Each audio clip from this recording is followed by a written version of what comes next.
channel. So for today's video, magkakaroon tayo ng house tour, Fungi edition!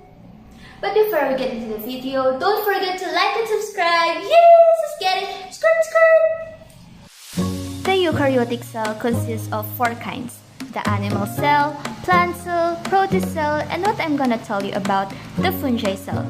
All of them have contained almost the same components, but they have their unique functions and characteristics. The fungi cell is often mistaken as something like the plant cell, but it's more like the animal cell. Fungi cells do not have chlorophyll and it does not photosynthesize. So this is the external.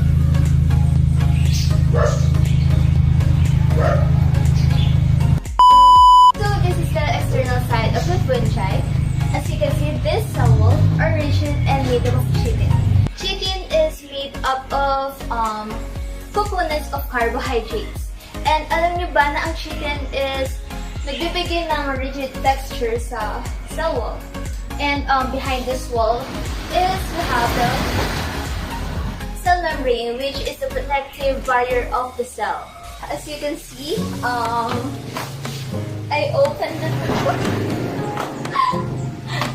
Ang hirap pala buksan ito. Ayun, ito ay yung door. So, I opened the door. Door.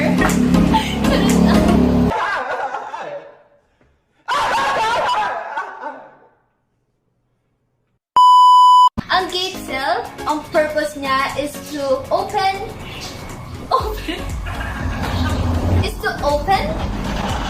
and close. That will allow or not allow the foreign components to enter the cell. As I said earlier, na ang eukaryotic cells has its own uniqueness. So, ang unique characteristic ng fungi cell is meron itong bud. The bud is a result of reproduction of fungi cells. When buds are formed, bud scars will appear and the organelle separating the bud is called the septum. So you can see here the separation of the bud from the fungi cells, and ito yun. Yes.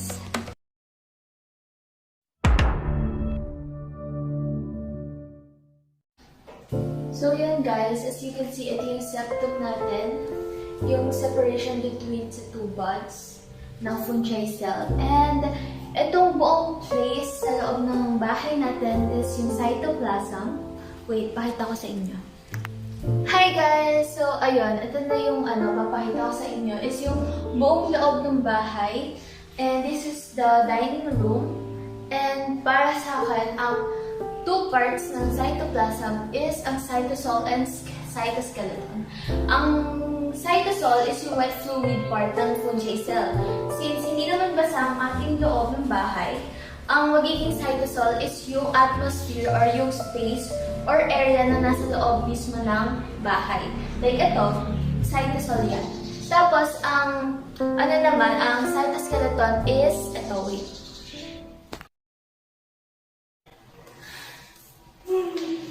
Ginawa ko naman lahat, pero ang hirap.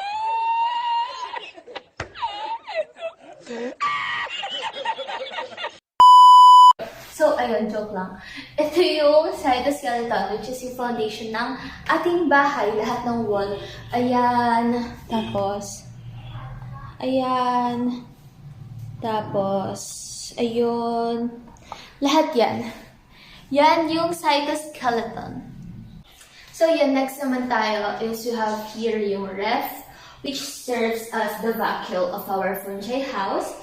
Kasi ang ref, diba, nagsistore siya ng food, ganoon din ang vacuole, nagsistore ng food in order to survive ang ating fungi cell.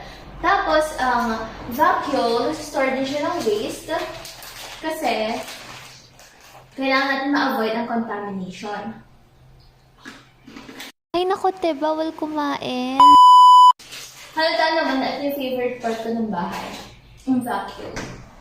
Okay, next tayo. So, here on the other side, you have the smooth ER or smooth endoplasmic reticulum.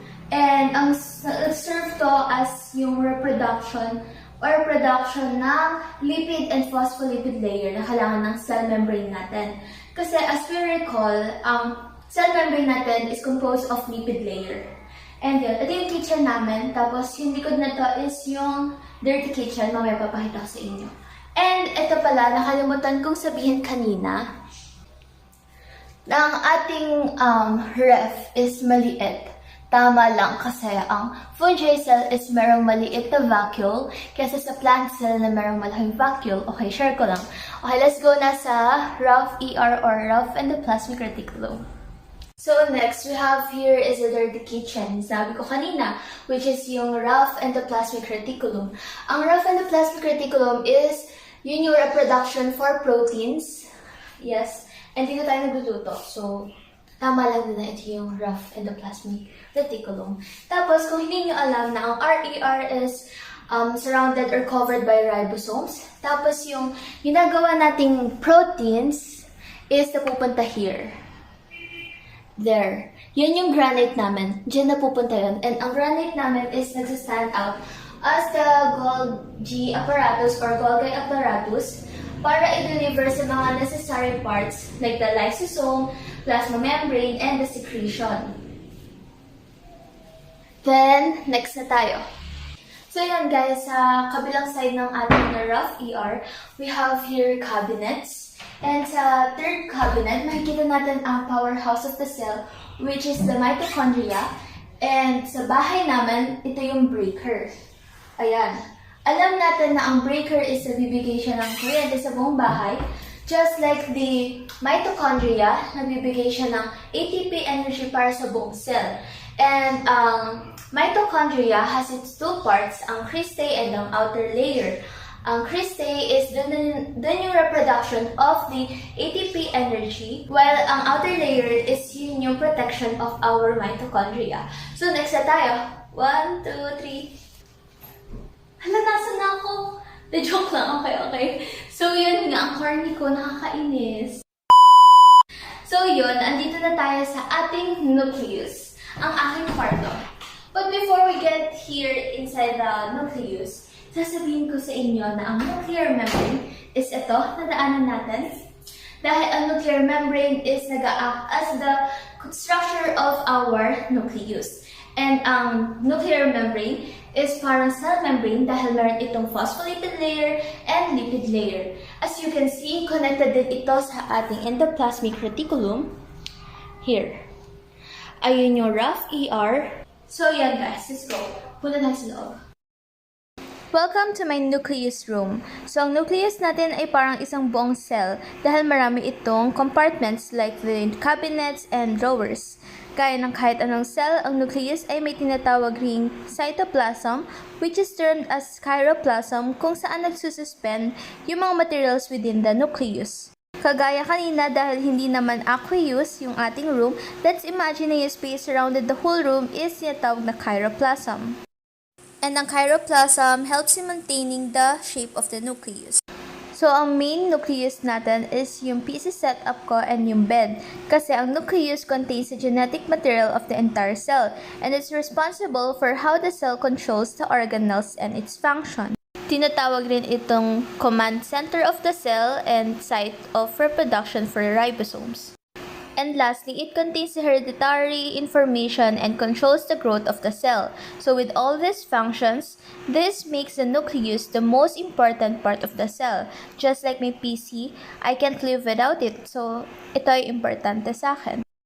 So yon guys, kitang-kita niya naman, si ate girl nagbabike. And ito ay part ng ating gym, which is the peroxisomes ng ating fungi cell. Dahil ang peroxisomes are single membrane bound organelles that are highly dynamic and versatile. And they are present in most eukaryotic organisms and involved in a number of essential metabolic pathways. Peroxisomes have an important role in lipid metabolism.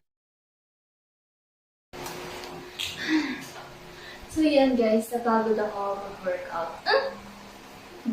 Kahit ilang ganun na bike. Oh my God. So yan, pahinga muna tayo sa ating house tour. Well, isa na lang naman yung part na hindi ko pa nasasabi sa inyo. Wait lang. Papahinga lang ako. I'll watch series. Pero siguro dalawa lang para matapos na yung ating house tour. By the way, this is a Vitasoy coffee. Wow, hindi na sponsor na joke. Yeah, soy milk tea coffee flavor.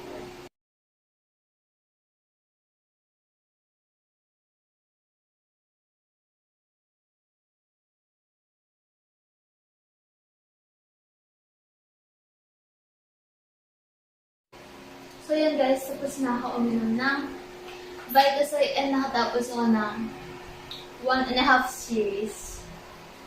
Hindi ko na kaya manood pa kasi masyado na masakit sa puso. Joke lang. Okay, be right back with Baby Netflix. So, labas na tayo kasi tapod ko na to. Yeah, bye! So yun guys, palabas na tayo ng ating fungi cell dahil kailangan natin magtapon ng basura natin. So, hindi nyo alam na ang ating last organelle, which is a vesicle, is isang transport system na nagtothrow ng waste from inside our cell hanggang sa labas na cell. So, ako mismo ay isang vesicle kasi nga itatapon ko na to avoid waste para sa loob ng bahay natin. So, yun guys. Bye! So yan guys, while editing this video, I forgot yung outro video ko. So, I hope you guys learned something from me kahit house tour siya. And don't forget to like and subscribe and hit the notification bell. Thank you and yeah, see you in the next vlog.